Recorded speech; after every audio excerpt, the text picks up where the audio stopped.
Okay, and welcome to the weekly interview. For any of you who are new to our channel, my name's Paul Smith, and I'm the co-founder of VOCES8 and CEO of the VOCES8 Foundation. And I am joined this week by two incredible people.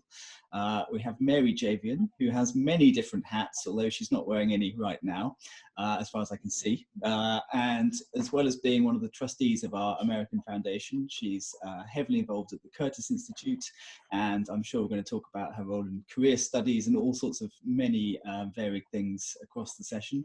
And then we have Daniel Simpson, poet extraordinaire, writer extraordinaire, and I have been working for the last couple of years with Dan and with Mary on some very amazing projects in Philadelphia, and so we wanted to maybe talk a little bit about those today, but I suspect we'll get into other things as well. Dan, how are you? I'm doing well. I feel grateful. I'm healthy and happy. Well, that's a very good place to be now. As I'm so terrible at introductions normally, can you just tell us all a little bit about yourself and correct any mistakes that I just made? So far, so good, Paul. I joke with people that I think everybody should have a different career every decade, and I've kind of done that. I started out, I went to Westminster Choir College to do my graduate work in organ performance and got to study in Paris with Andre Marchal, who's a wonderful blind organist at the time.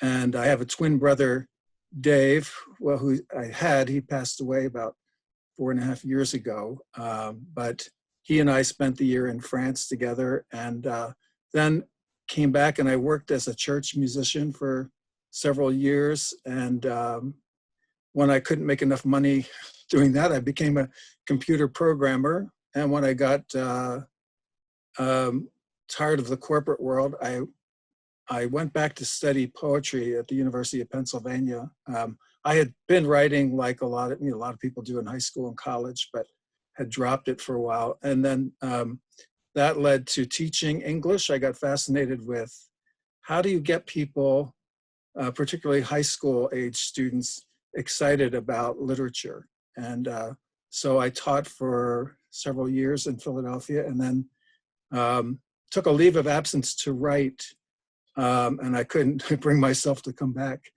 And so I've been writing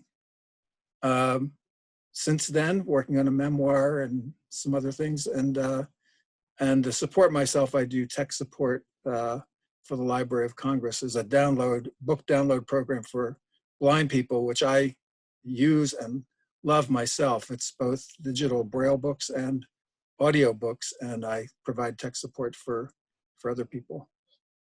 That's quite amazing. And I mean, we haven't mentioned another star of your world, Boone, who is Yes. Boone around today?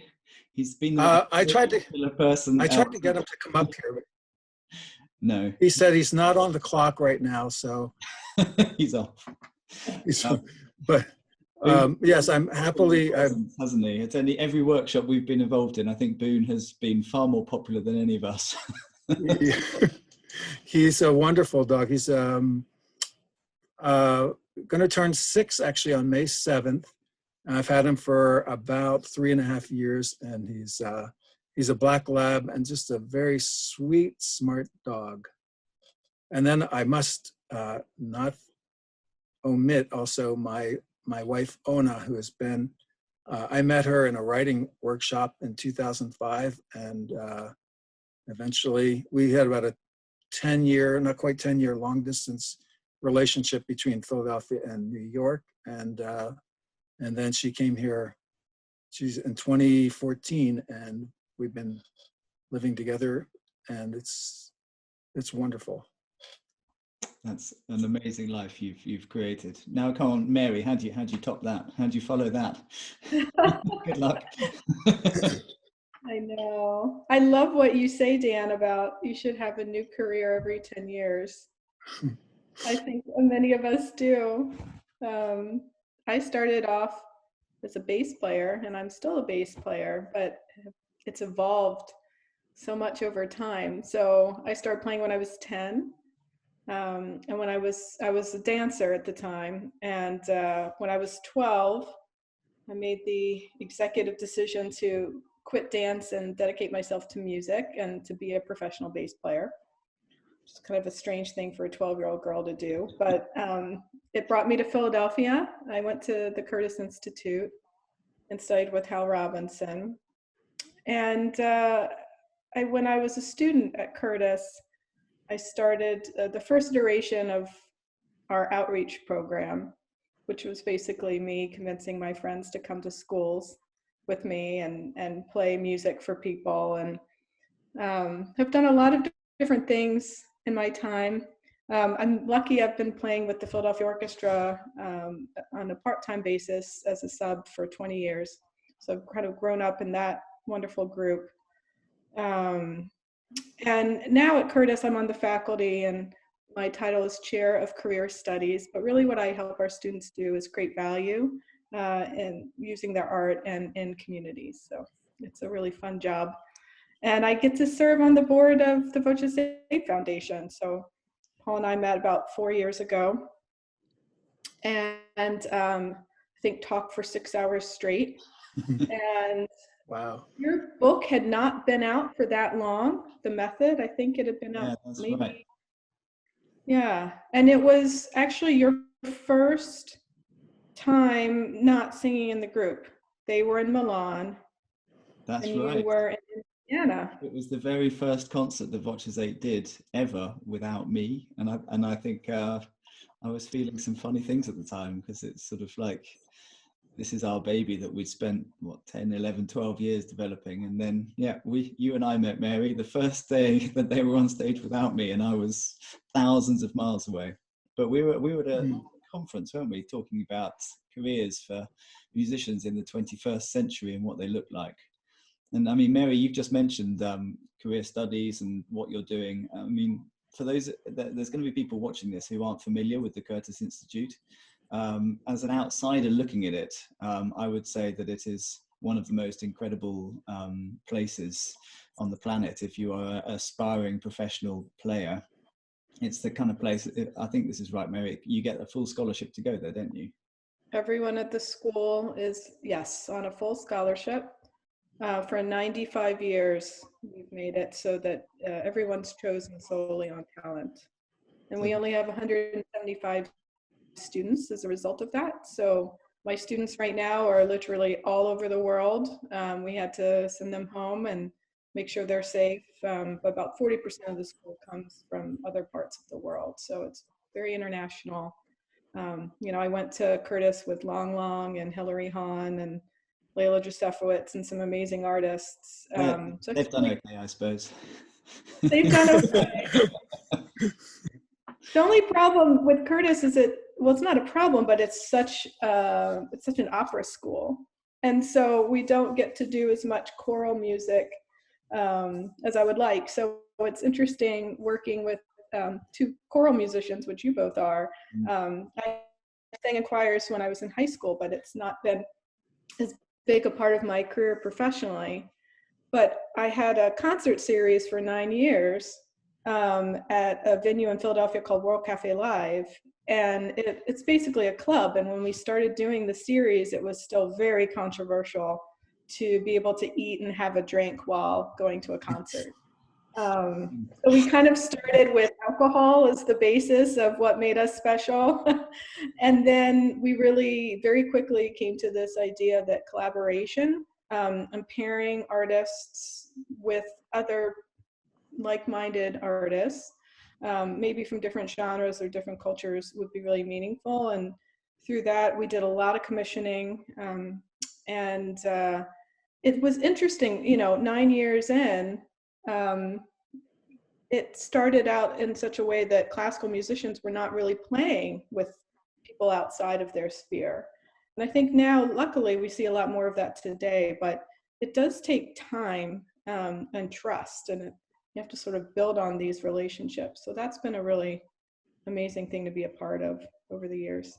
And actually this this dual role you have in some ways, working with kind of the elite professional players, but at the same time building community outreach programs that are designed to be as inclusive as possible. I mean, I always thought I had quite an inclusive approach to life, and then I met Mary and Dan on this project, and you kind of challenged me to my limits. I think it was one of the most enjoyable things I've ever been a part of, in terms of broadening horizons and really thinking about how widely we can search for impact. I mean, we should tell people about this project that we did, and I'll try and find a clip that we can fit at the end of this video so that people can have a look at it. But Mary, you conceived the idea, and tell us a bit about how Dan and I ended up working together, and then we'll see if Dan agrees with what you say. Well, I was the curator for a series through Live Connections, which is a nonprofit organization in Philadelphia that came out of a partnership with World Cafe Live, and now actually it is called World Cafe Live Education. But I was doing a concert series that, as I said earlier, became very collaborative, and then we started as a team working on this idea of accessibility and inclusion for people of different abilities. And so we developed this project called A Song Everyone Can Sing. And we really had some amazing partners. We worked with Art Reach, which is in Philadelphia, and they helped develop programming and create access for people with different abilities. And then pretty early on, my colleague David Bradley, who's the theater director and head of education for World Cafe Live, introduced me to Dan, and I think he talked to Dan about this idea of creating words with communities. Yes, I think you were in Switzerland at the time, and he called me to invite me, and I joined with some trepidation. I said, "You don't know what you're getting into," because I have never done this before. But Mary and David were both game, and I found Melinda Steffi, who's what actually was her title, is her title, or was her title, but she was executive director of Live Connections at the time. Really, one of the wonderful things was everybody was just so open to letting me try things, and so I jumped on board, and then got to meet Mary when she came back. Do you remember that first conversation, Dan, on the phone? With you? Yeah. Yes, I do. Yeah. Yeah, I remember we had, it was one of those wide-ranging conversations. Eventually we got to the Song Everyone Can Sing, and we were talking about sort of seed questions to ask participants. There were 4 groups of people that we were going to work with, and to collect either their writing, if they were able to do their own writing, or in a kind of open forum to collect. I would collect notes from what they said. But we started with questions like, well, what does it mean to sing? What's your definition of a song? Who is everyone? And then we talked about questions that would actually get more to the heart of who they were. So I came with questions like, who are your people, and what makes you happy, what scares you, what makes you sad? And I think my favorite question was, if there was one thing you want me to know about you when I walk out this door, what would it be?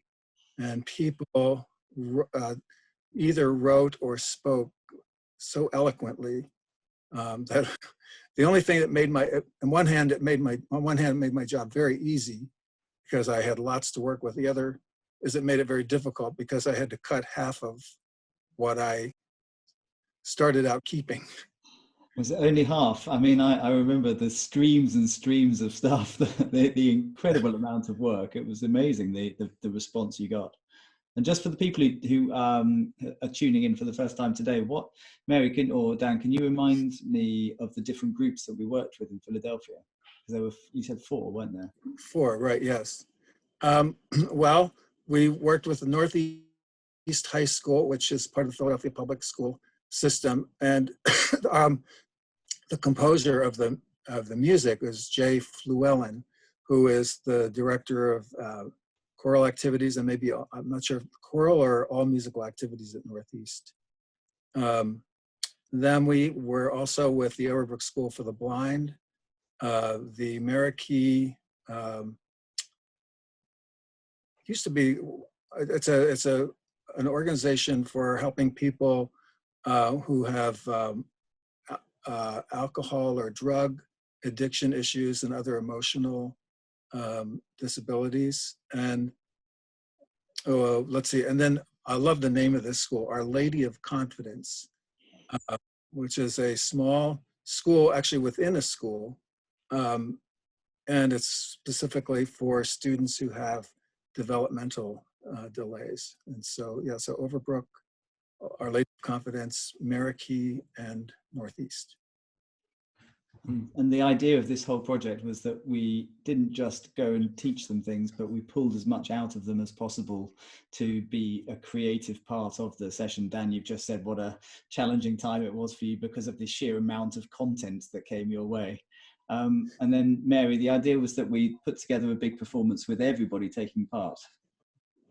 Right, it was a commission of a new work, and Dan was helping create the lyrics and Jay was writing the music, but really everything that came into the work was representative of the people that were performing it. And I think that's something you have to be really mindful of when you're working and composing in communities, is how to represent people's voices in a way that's really honest. It's funny because the first time Dan sat down, I really remember it in the Northeast, the way, I think it was you read a poem, Mm-hmm. and everybody was just sitting on the edge of their seat by the end of it, and then you started asking questions, and I thought, he seems to have been doing this his entire life. And you had such trepidation about, well, I'm not sure I'm going to know what to say and what will happen, and you just were such a natural. And then we were also commissioning Siobhan Norris, who's a movement artist, choreographer, to help. Always had the best outfit, without doubt. Who always had the best outfit and the best spirit. And you and Paul, I thought you and she really worked remarkably well together. In particular, there's such a nice synergy between the idea of singing and what we do with our bodies, and then the way that she was approaching movement and the way we can be expressive. For me, that was a great learning experience as well. Some of the techniques and the exercises she used, really just around such simple movement ideas, they really help you connect on a much deeper level with your own body, your own sense of self. And as a singer, I found that incredibly helpful. And the way she did it was with such humor and generosity of spirit. It was very inspiring. Yeah, she's awesome. I should say too, VOCES8, I mean, this was your second time on Live Connections series. So you guys had done a show a year prior where you worked with children's choirs and Marikey. So two of the group were returning.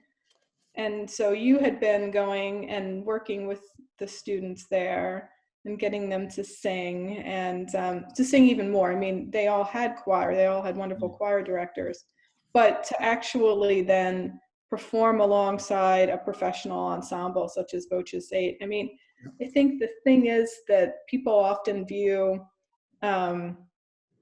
community programming as maybe something outside of your main artistic product.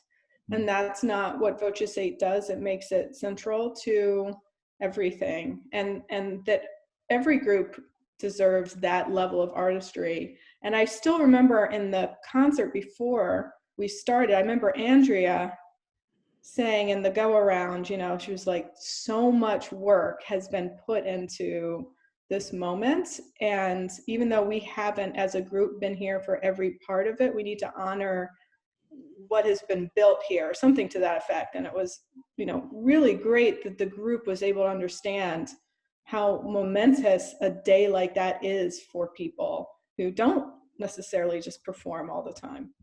I think that one of the things so I loved was one of the things that made things easier for me, a lot easier, is that you both had experienced the first concert the year before that, where I guess each group performed some things of their own, and then with VOCES8.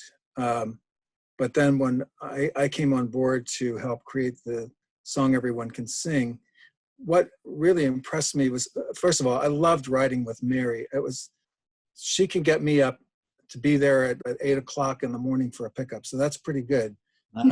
What's the trick? We had wonderful, yeah. We had wonderful. We had wonderful rides, conversations on the way to and from. But I could also tell when we got there that she was well loved. And when you showed up, I felt the same thing, that a lot of this was so much about relationship, that the art came out of that. And I think that had I gone in cold, it would have been a very different experience from you having relationships with them. And I got to ride your coattails, sort of. So that was wonderful. I think some of the things we talk about with all the projects we run, we always emphasize how important sustainability, longevity is, and building those relationships is something that it makes such a difference to a project, especially when we're thinking about artistry, about self-confidence, about creativity, about singing in public. These are things that they're not easy to do cold, as you say, Dan. That's a really nice way of looking at it. And actually, with every project we start, we have this idea that it's going to grow, it's going to develop, and there's going to be that sense of support and relationship building that happens both with us. But what I loved about this project in particular is that balance between having like with VOCES8 coming in, of course, it's not been possible for all of them to be there across the 2-year period of this whole project, but the balance between having them involved and also the support that all of the local leaders, the local musicians and participants, they all connected in ways that were deeper than simply turning up to sing once or twice and then putting on a concert. There was such depth to the whole project and such thought that actually it became a representation of these people that wasn't just, I'm going to be proud singing on stage, but I'm going to be sharing myself with people today, and that will include the audience, but it will also include all the performers. And there was such a great connection across all of the performance groups when they were making music. It was just incredible. It really sticks in my mind as one of the most uplifting projects I've been involved with, which is why, of course, I want to share it in this interview today. Well, could I read just maybe a short section from the Our Lady of Confidence group? Oh yes, please. Okay, because I think this might match actually a clip that we've used before. So this is their part, and they had a music therapist, I think, who worked with them, but mostly it was really the teachers there who helped them learn the vocal parts. But here's their section of the text. It's hard when people don't understand what I'm saying. Hard when they stop dancing and walk away. It's hard to make friends. It's hard to watch the news. It makes me sad to see people killing people. I've learned to keep trying and to ask for help. I believe in me, not what other people think. And then the refrain is, how do we find a song that everyone can sing?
very powerful. Yeah, it's one of the highlight performance experiences of my life, I think.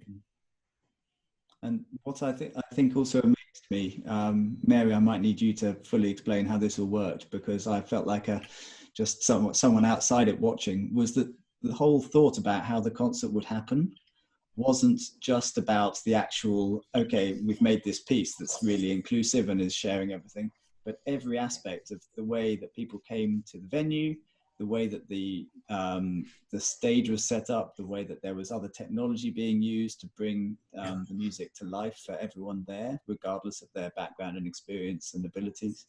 Can you just talk a little bit about that, Mary?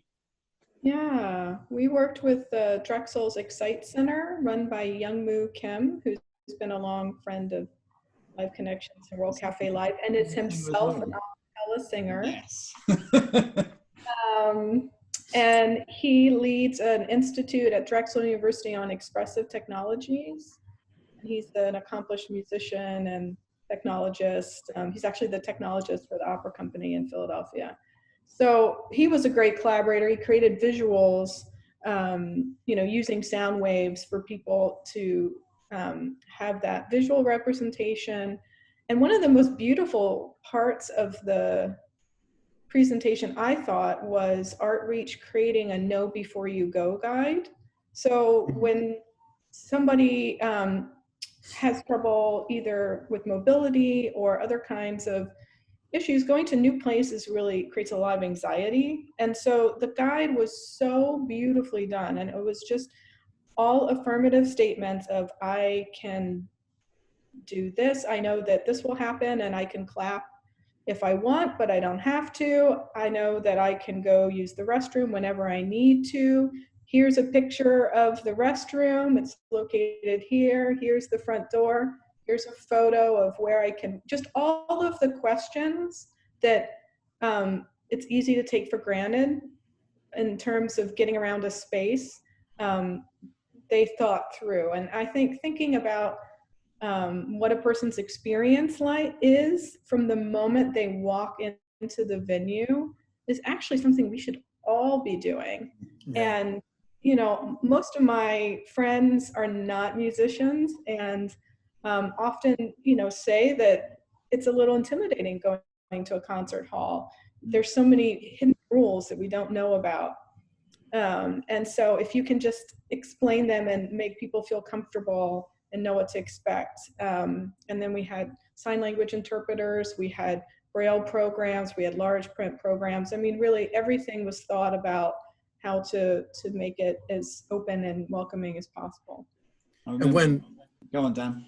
I remember that, I don't think I was there when it happened, but Siobhan, when she went to Overbrook School for the Blind, first of all, she is one of the most thoughtful persons about people's body space and respect for what works for different people. But I gather people could either touch her as she went through the motion. So there was choreography that went with each verse that these various groups sang.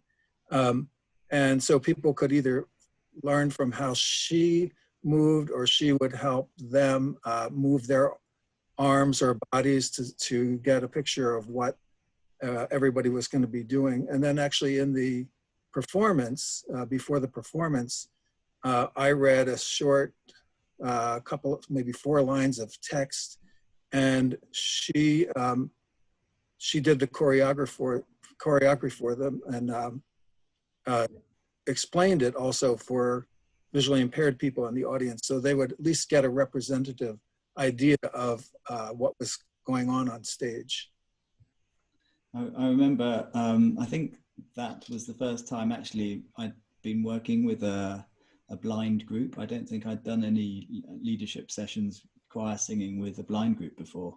But a lot of the time when we're working with any group, certainly in choral a cappella, we spend a lot of time thinking about communicating basically without our eyes, and much more focused on the body, and particularly regularly thinking about the breath and how we hear and feel a breath together. Yeah. And Yeah. these guys were way ahead. they were fantastic. I wish I'd been able to take them into every workshop we do, because they of course naturally went to work in that environment. But as a teacher, to start thinking about how you have to work in that environment was fascinating for me. But actually, the sense that we feel in our body and we breathe together as a choir was a really positive thing to be working on in those sessions. Paul, I'm curious. Go ahead, Mary. Well, go on, Dan, and then we'll come to Mary afterwards. I'm curious, Paul. Maybe other people who are familiar with VOCES8 know this story, but could you give us just a little sketch of like how you started VOCES8 and how you moved into what you're doing now, and this whole idea of bringing, it just seems like you're making singing available to people who might not think they have it. I think that's a very nice way of putting it. I think that's, well, yeah, we know, Dan, that you have a brother, and people who are watching this interview will know, because he did the interview last week, that I have a brother. And my brother is nearly 2 years younger than me. I do keep reminding him. Dan, I think you told me that David was 5 minutes younger than you, is that right? 5 minutes younger, yes. And I kept reminding him too. Absolutely, never let that go. I think with Barney and I, we've ended up growing up with kind of complementary interests, I suppose, in that we both share a pursuit for excellence in what we do, but actually also with this idea of inclusivity, and that really, I find that the word inclusive for me is an interesting one, because some people take that to mean people who don't have, but actually for me, it's actually about finding the balance of everyone. So you can go into any scenario and you can find people who will benefit, rich or poor, from singing in a choir. I think regardless of your background, if you come into a room, you can be isolated. And obviously at this particular time, isolation is a hot topic for all of us. But actually isolation exists in so many different ways because of so many different things. And I think I'd grown up spending quite a lot of time in prisons, mostly not for doing too much wrong. But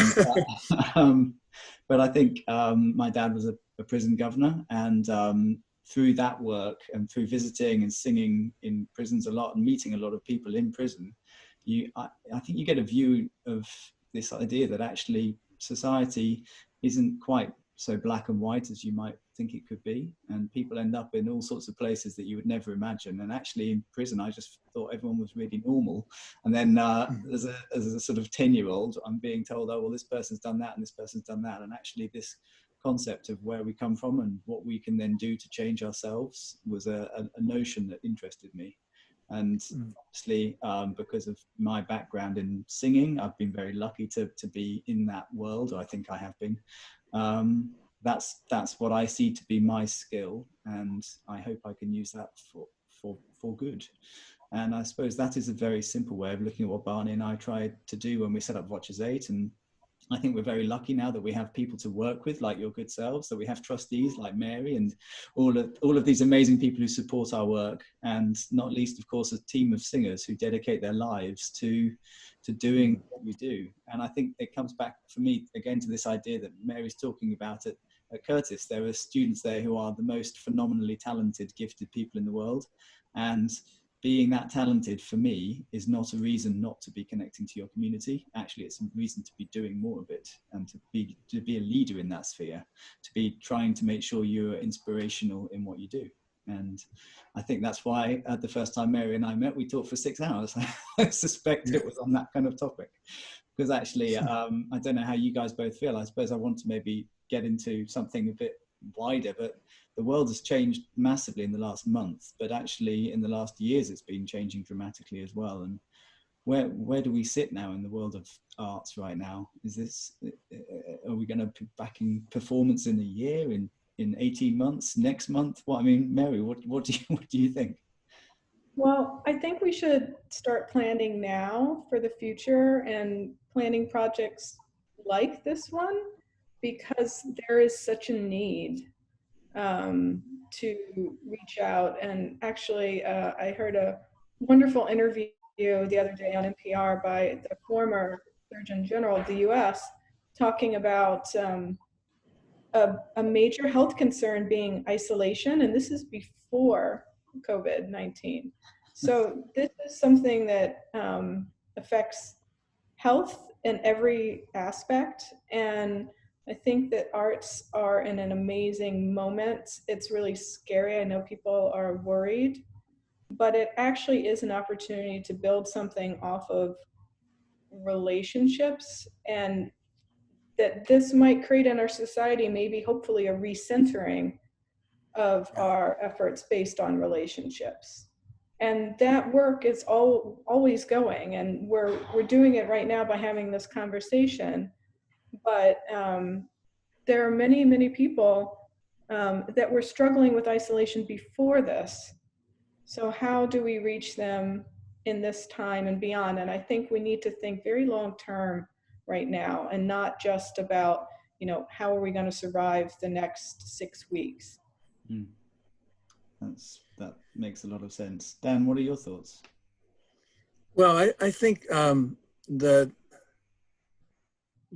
it's important to figure out how we prioritize the arts, so that schools like Curtis and groups who just have this standard of excellence like VOCES8 have the funding they need. And I think at the same time, maybe part of that centering is, how do we give the arts back to people who don't remember that they could have them? I'm thinking about like what makes, I always have to do a little bit of second guessing.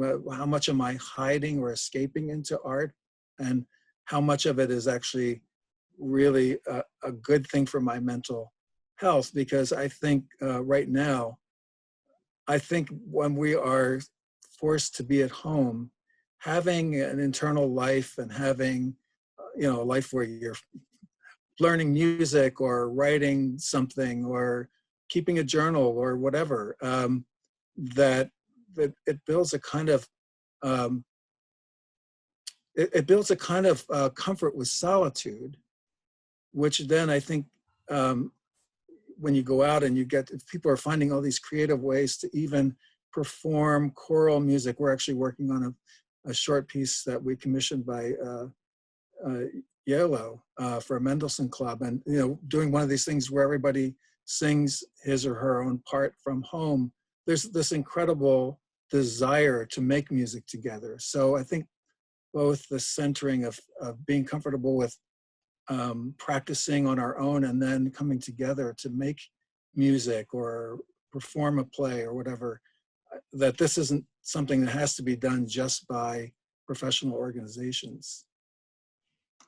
I think that, yeah, I've actually, one of the things I've enjoyed, I suppose, is having some time where I've done a lot of composing since stopping singing in VOCES8, and actually over the last few weeks I've found time to say, okay, I know there's a lot of things going on that I have to be doing, but actually I'm going to block these hours of my morning every day for these weeks, and actually spend that time getting into really thinking about that side of my work has been quite rewarding. The life that we have on the go is so crazy normally that having a bit of time to just reflect and to take time building something. And actually the thing I'm building is based around a project we were supposed to be doing in June around the theme of lullabies.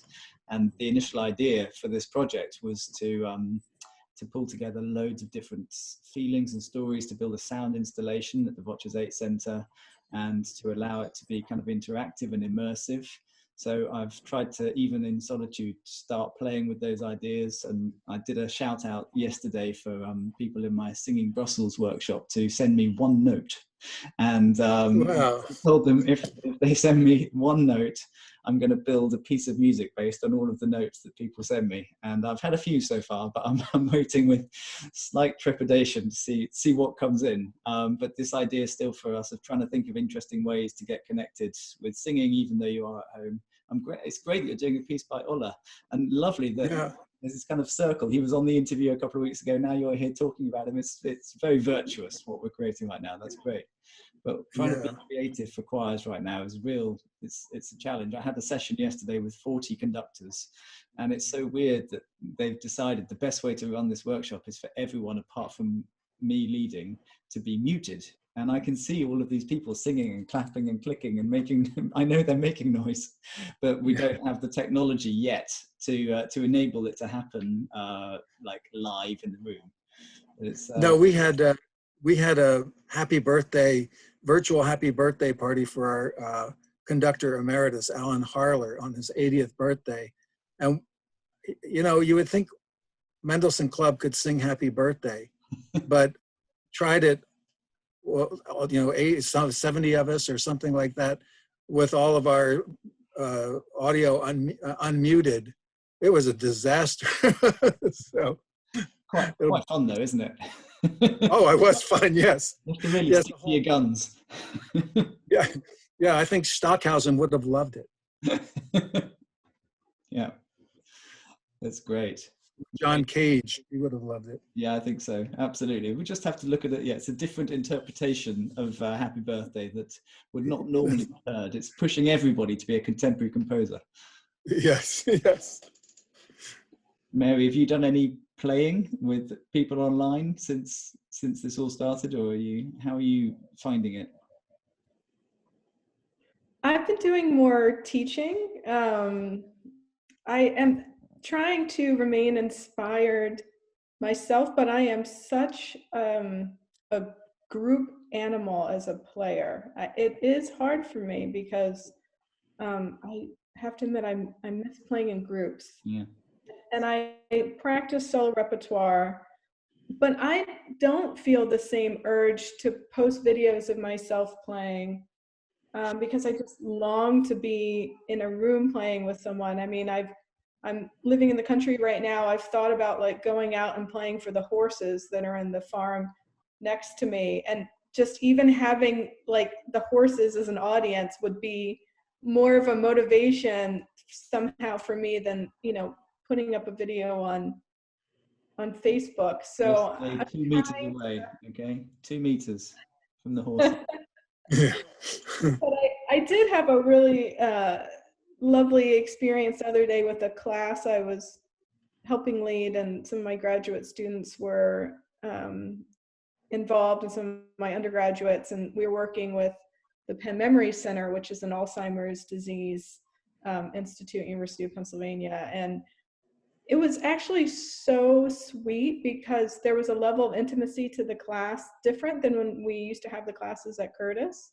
So for example, one of the participants was a sculptor his whole life, and he had written we were writing a piece based off of a story about his sculpture. And so we asked him, like, Dave, can we see your sculpture? And he gave us a little tour of his apartment, and we saw these beautiful alabaster sculptures he had done.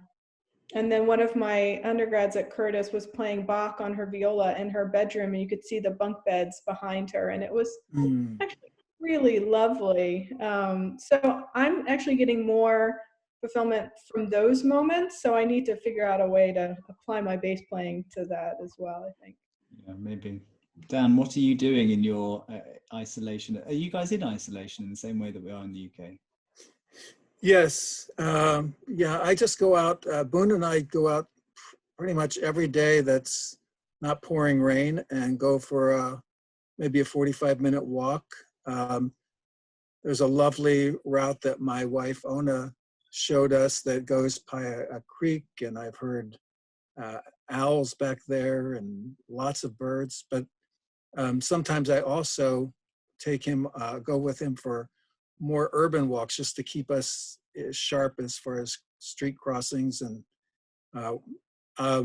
there is an app called Ira, which where a blind person can call up this app, and there's someone sighted available 24 hours a day.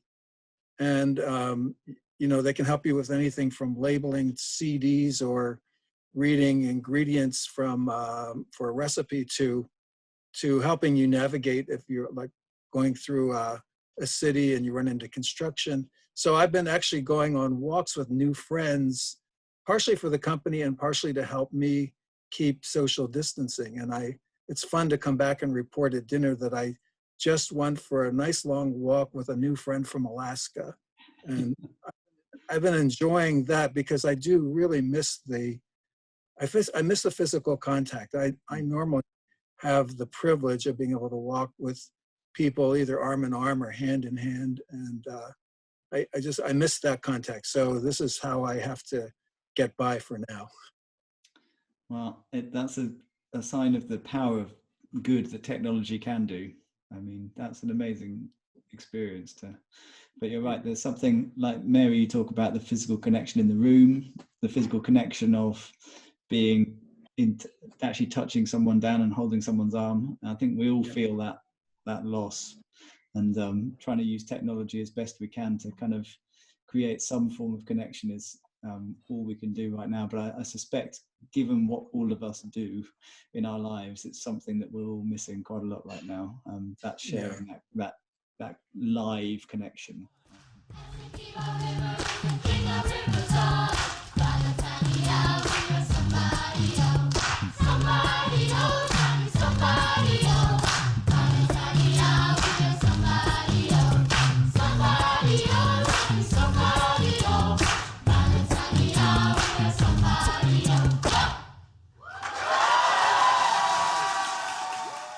Oh, he is. ladies and gentlemen, here is Boone.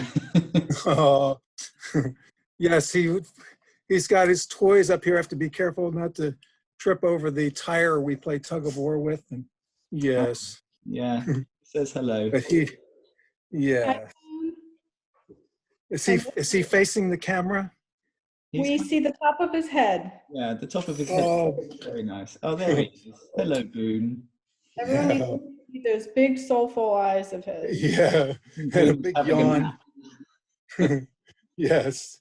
Yeah, I told him his public wanted to see him, make an appearance at least. Yeah. And he loved my lap. But Booney, I'm going to read a poem. So there you go. Good boy. So yeah, Dan, we would love to hear one of your poems if you've got something to share. All right. Mary's going to try not to cry, I think, as we pull this together. So we don't yet know the subject, the topic. Well, I picked this poem because it has a cool backstory, and it made me think of the work that you're doing, Paul, and Mary too, both of you. I live in a small town. It's about a mile square. And we had a mayor who loved the arts. She actually funded a book by local poets, illustrated by local artists. And she, for a while, created the office of Poet Laureate of Lansdowne. And I used to tell people I got to be the second Poet Laureate. And I said, it's somewhere between quaint and ostentatious, but it was a lovely job. And one of the things, the only real thing she asked me to do, I did have get-togethers like Lansdowne reads its favorite poems, and I asked everybody to bring a poem and say why they loved it and that kind of thing. But the only writing requirement was, would I write a poem at the changing of the guard for the borough council? And it changed with the calendar year. So she said, maybe a poem about the changing year and the passage of seasons. And I thought, oh God, this is exactly the pitfall that many poet laureates have fallen into and written their absolute worst drivel. But I thought, well, you know, what the heck? Got to give it a go. I can just disown it later. But this is what came out of it, and I'm happy I wrote it. It's called, and I guess the connection I think with you and the two of you is this idea of inclusion and remembering that we all have something in us that wants to create. Why we need New Year's Day and the passage of seasons.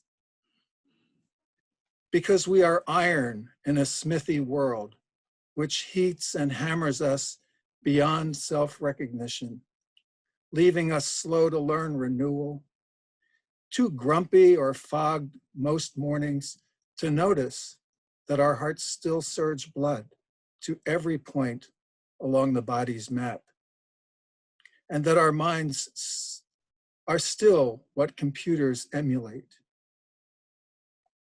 After all, even monks with no other life cannot harness themselves to awareness every second. And yet a garbage collector I know carries his life like a diamond, and an exhausted mother immersed in 4-child babble all day hitches her mind to a book each night, if only for 5 minutes before she careens into sleep. Praise then to the policeman who paints portraits and to the bank teller who keeps a journal. Praise to the thwarted shop steward who keeps his standing appointment to play catch with his child. Praise to the heartbroken social worker who subscribes to the symphony. Praise to the math teacher who photographs birds, and to the roofer who, hoping for hope, believes that next year his team will do better. Praise the toddler and the hospice dweller as they stumble in new passages. Praise all who breathe. Praise all who once breathed and now nourish the ground. Praise all whose stories have already been written. And all those who still have at least one more chance. 70 times 7, says Jesus, are the chances we each should have. Let the fireman remember his own life as he chops with the axe. Let neither the minister neglect his wife, nor the doctor her husband. Let none of us simply swallow our lives whole. But if the minister, the doctor, and we should fail, let us have new years and fresh seasons. Let us have 70 times 7 chances.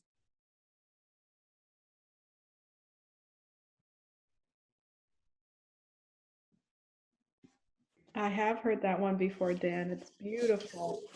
Thank you. I heard it at one of our schools, I think. I did, yes. I think I read it. I was looking at my notes. I think I read it at Northeast, maybe. I think so too. Do you remember the girl that we found out was a writer? Oh, I sure do. After hearing the poem, and then she wrote about not being special. Yes, I do. We actually, in the version that was too long, she had a whole section that was going to be a solo because her writing was so poignant and so eloquent. And Yeah, and the whole poem was about how she wasn't special at all. And it was so well written. And you got a chance to go back to her and say, I think you're a writer. Yes, she was very kind of shy or unpresupposing. And I just said, just keep going. You've got something here. And it was great to be able to go back and make that connection with her. I think also you've made another connection just now, because as well as having Ola Yelo on this interview series, we've also had Jonathan Dove, and he was one of our composers in residence. He wrote The Passing of the Year, which I think chimes very nicely with that poem that you just shared with us, Dan. It's absolutely beautiful. Goodness me. And to put another circle in there, we had the privilege of singing Passing of the Year at Mendelssohn Club a couple of years ago. So, isn't it a fantastic? Yeah. It really gets going at the end as well. The pianist has to be right on it. Yeah, I heard the VOCES8 version. I was like, oh, it's bad enough to be a member of a section and feel exposed, but to be the only one on a part, it's got to be really harrowing. Yeah, one of the other, I think, lifetime memories that I will take from the group was performing that piece with Jonathan at the piano. It's just, oh, it's scintillating. It's great writing, and to be there with the composer one on a part was about as exciting as it gets for a small ensemble to tackle that sort of work. I think, I don't know if this story got told when Jonathan was on, but I gather when we recorded it in Abbey Road Studios, actually, the engineer made a comment that the pianist was either playing too fast or too slow, and Jonathan said, this is my piece. I'll do what I want. Yeah, there's some amazing rhythms in that piece. It's just, yeah, he's quite a composer, but he can handle a piano a bit too. I think we are very close to out of time, but it's been such a pleasure talking with both of you today. I said before we started that I'm sure we could talk forever, and I suspect and I hope that will be the case, just not in this particular environment for much longer. Yeah. We're of course at Giving Tuesday as well, so it's nice that I have a couple of Americans who can actually tell me what that means. Mary, can you tell us a bit about Giving Tuesday, because I know I have to mention it today, but I don't know enough. So share it as a US board member. Right. Well, it initially came out of Thanksgiving and Black Friday, which this idea of, okay, now go shop. So then following that it was a time to, to give when needed. And now couldn't be a more important time to give. We really need to make sure that VOCES8 and the incredible work that the foundation does continues over this period. One of the things I really appreciate about the campaign is we're looking for people that can just give even a small amount monthly, but really to commit to the group so that it can continue. So it's a good day to appreciate what you all do.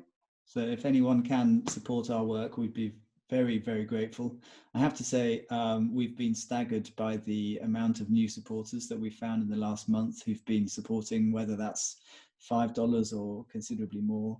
We're touched by the amount of generosity that people have shared.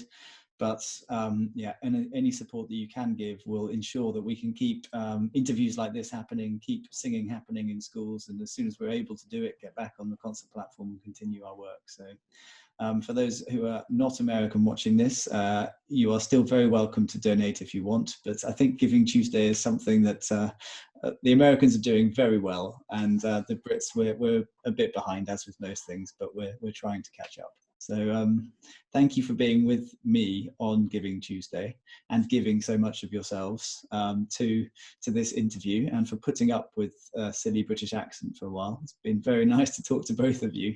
And I'm also just going to flag up for anyone who's interested, Dan's book, School for the Blind, is a book that he gave me with a very nice personal message. And I sat down at the beginning actually of this isolation period, and I read it from the beginning to the end over a cafetiere, and it was a deeply moving collection of very personal poems, which really I would encourage you all to go and take a look at.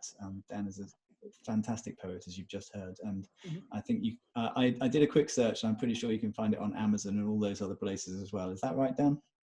That's right. And there's another book that followed. It's actually a conversation in poems between me and my wife, Ona Gritz. And it's called Border Songs, and it has to do with the borders between having and not having, and believing and doubting, and all the things where there are these borders. And so that's another option out there. Thank you, Dan, and thank you, Anne Mary, for being with us today.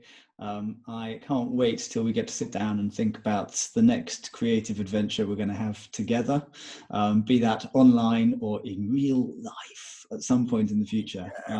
Thanks for being our guests on our Live from Home series, and we'll see you again soon. Thank you. What a pleasure. Thank you. Thank you. Take care.